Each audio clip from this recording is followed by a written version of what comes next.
আজকের রেসিপি ভেটকি মাছের ফিশ ফ্রাই, আর সেই রেসিপিটাই আজকে তোমাদের সাথে শেয়ার করতে এসেছি।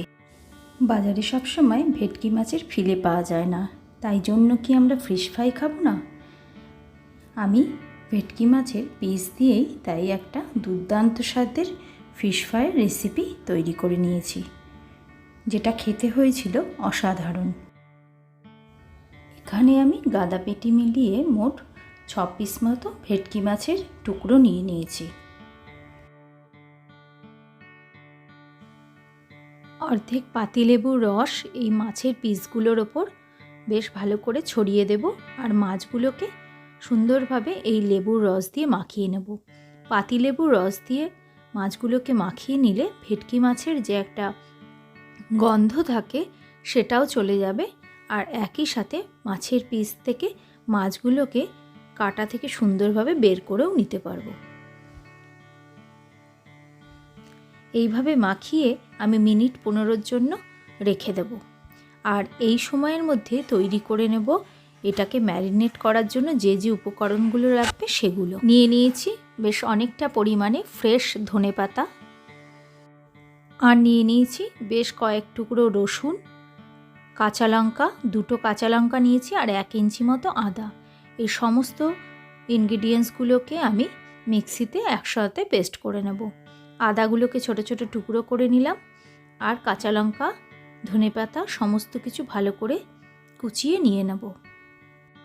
ধনেপাতাগুলোকে স্টেমটা সমেত, মানে ধনেপাতার ডাঁটিগুলো সমেতই আমি একসাথে ছোট ছোট টুকরো করে নিয়ে নেব মিক্সির কন্টেনারটাতে। এবার এই সমস্ত উপকরণগুলোকে পেস্ট বানিয়ে নেব। তবে দেখো, পেস্টটা কিন্তু খুব মিহি করবে না, এতে কোনো জল ব্যবহার করলাম না, বেশ শুকনো শুকনো করে পেস্টটা বানিয়ে নিয়েছি। এবার আমি মাছের পিসগুলো থেকে মাছের ফ্লেশগুলোকে বের করে নিচ্ছি। খুব সহজেই মাছটা বের করে নেওয়া যাবে। ভেটকি মাছের ভেতরে যেহেতু কাটা সেরকম থাকে না, এর গা থেকে মাছটা বের করা খুবই সহজ, আর খুব সুন্দরভাবে ফিশ ফ্রাইটা তৈরিও করেছিলাম। ফিশ ফ্রাইটা খেতে অসাধারণ লেগেছে সবার। দেখো কিভাবে আমি মাছের পিস থেকে মাছগুলো বের করে নিচ্ছি, কাটা আর তেলটা বাদ দিয়ে সমস্ত মাছের টুকরোগুলো বের করে নিচ্ছি।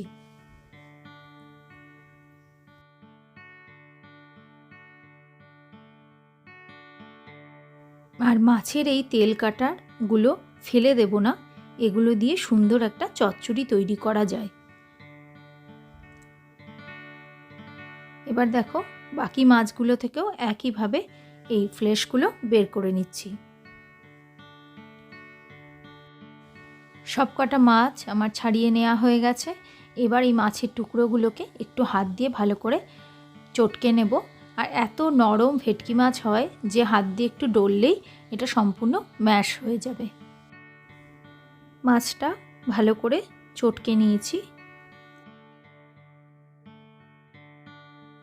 এবার এই ফিশ ফ্রাইটা তৈরি করার জন্য যে যে ইনগ্রিডিয়েন্টসগুলো লাগছে সেটা লবণ, গোলমরিচ আর ব্রেড ক্রাম, আর তো তোমরা আগেই দেখেছো আদা, রসুন, কাঁচা লঙ্কা, ধনেপাতার একটা পেস্ট বানিয়ে নিয়েছি।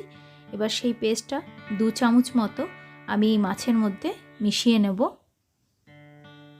এই সমস্ত কিছু ইনগ্রিডিয়েন্টসগুলো মাছের পরিমাণে অনুযায়ী ব্যবহার করবে। এতে দিয়ে দেবো খানিকটা লবণ,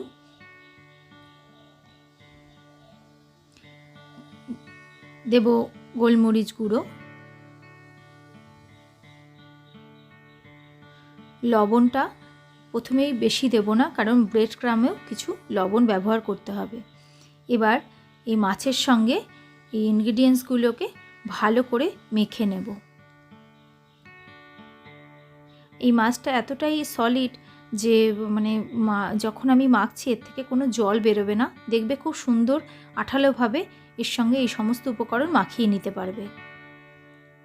মাখানোর সময় হাত দিয়ে একটু ডলে ডলে মাছের টুকরোগুলোকে আরও খানিকটা করে বেশ গলিয়ে নেওয়ার চেষ্টা করবে।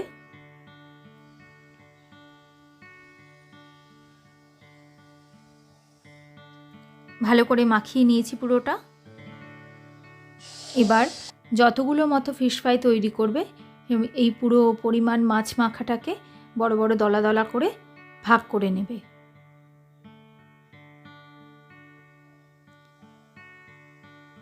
আমি এই মাছটা দিয়ে 8টা মতন ফিশ ফ্রাই বানিয়েছি। তো সেই রকমভাবে 8খানা গোল দলা তৈরি করে নিয়েছি প্রথমে।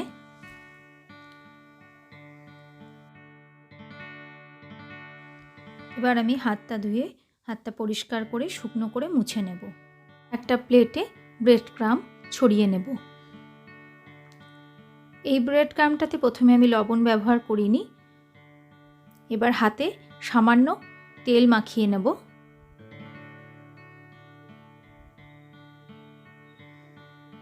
এবার একটা করে গোল দলা হাতে তুলে নিয়ে হাতের মধ্যে প্রেস করে এটাকে ফিশ ফ্রাই শেপ দেব। এই শেপটা তোমরা যেমন ইচ্ছা বানাতে পারো। আমি এটাকে দোকানের মতনই তৈরি করার চেষ্টা করেছি, তাই আমি এটাকে রেক্ট্যাঙ্গুলার শেপ দিয়েছি। তোমরা নিশ্চয়ই দেখতে পাচ্ছ কিভাবে এটা আমি তৈরি করছি। ঠিক এইভাবে হাত দিয়ে এদিকে এদিকে ওপাশে ওপাশে চেপে চেপে এটাকে রেক্ট্যাঙ্গুলার শেপ দিয়ে নিলাম। আর এটা এতটাই বেশ শক্ত হয়েছে যে শেপ দিতে আমার কোনো অসুবিধা হচ্ছে না।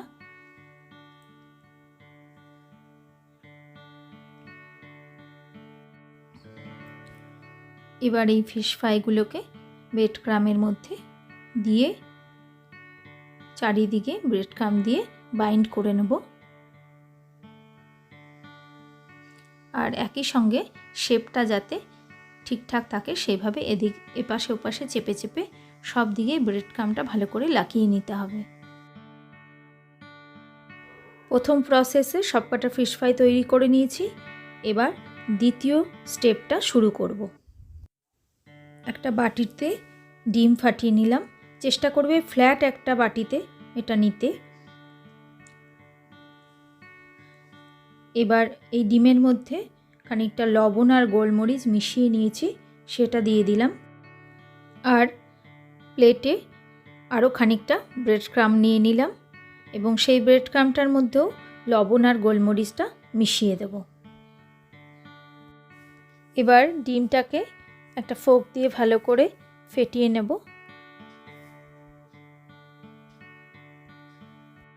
এবার এই ফেটানো ডিমের মধ্যে ফিশ ফ্রাই করার জন্য যে পিসগুলো তৈরি করে নিয়েছি সেগুলো ডুবিয়ে দুপাশে ডিমের ব্যাটার লাগিয়ে নিয়ে একটা কাঁটা চামচ দিয়েই এটা থেকে আস্তে আস্তে করে খুব সাবধানে তুলে নিতে হবে। দিয়ে ব্রেড ক্রাম্বে দিয়ে আবারও ব্রেড ক্রাম্ব দিয়ে গায়ের ওপরটা সুন্দর করে কভার করে নেব। আর এতে এই ফিশ ফ্রাইটা খুব সুন্দরভাবে সেট হয়ে যাবে। সব পাশটাই খুব ভালো মতো করে ব্রেড ক্রাম্ব লাগিয়ে নিতে হবে। একই সাথে শেপটাকেও ঠিক করে তৈরি করে নিতে হবে। দেখো যেভাবে আমি ফিশ ফ্রাইয়ের এই পিসটাকে তৈরি করছি সেই একই রকমভাবে তোমরা তৈরি করে নেবে। এক্ষেত্রে একটা জিনিস লক্ষ্য রাখতে হবে, যেহেতু এটা মাছের ফিলে দিয়ে তৈরি নয়, তো সেই জন্য এক্ষেত্রে একটু সাবধানে এই কাজটা সম্পূর্ণ করতে হবে। আর এটা খুব সুন্দরভাবে তৈরি করে নেওয়া যাবে। একইভাবে বাকিগুলোও আমি রেডি করে নেব। ফিশ ফ্রাইয়ের জন্য রেডি করে নিয়ে এবার এটাকে আমি ঘন্টাখানেকের জন্য ফ্রিজে রেখে দেব।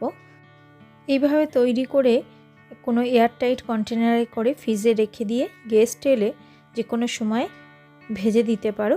এটা দিন সাতেক মতো একেবারে অ্যাজ ইট ইজ থাকবে।